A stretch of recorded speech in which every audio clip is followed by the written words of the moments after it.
Sorry, my words.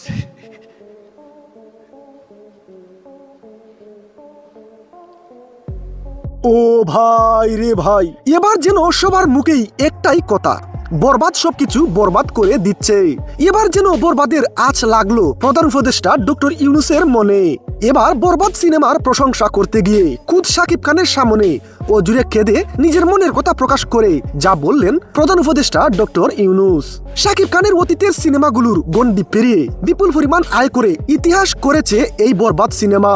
এবার বরবাদ সিনেমার এক আলোচনা অনুষ্ঠানে সিনেমার প্রসঙ্গে কথা বলতে গিয়ে শাকিব খানকে প্রশংসায় ভাসালেন ডক্টর ইউনূস। তিনি বলেন, শাকিব খান আমাদের দেশের গর্ব, তাকে আগলে রাখা আমাদের দায়িত্ব। শাকিব হারিয়ে গেলে ফিল্ম ইন্ডাস্ট্রি হারিয়ে যাবে। সে আছে বলেই আজ বরবাদের মতো সিনেমা দিয়ে সবার মন জয় করে সবার মনে গেঁথে রয়েছে। সে ফিল্ম ইন্ডাস্ট্রির অস্তিত্ব, তাকে ভালোবাসা দিয়ে আগলে রাখা উচিত আমাদের। প্রিয় ভিউয়ার্স, এক পর্যায়ে বরবাদ সিনেমার প্রশংসা করতে গিয়ে আবেগ আপ্লুত হয়ে পড়েন প্রধান উপদেষ্টা ডক্টর ইউনূস, যা নেট দুনিয়ায় পুরো ভাইরাল।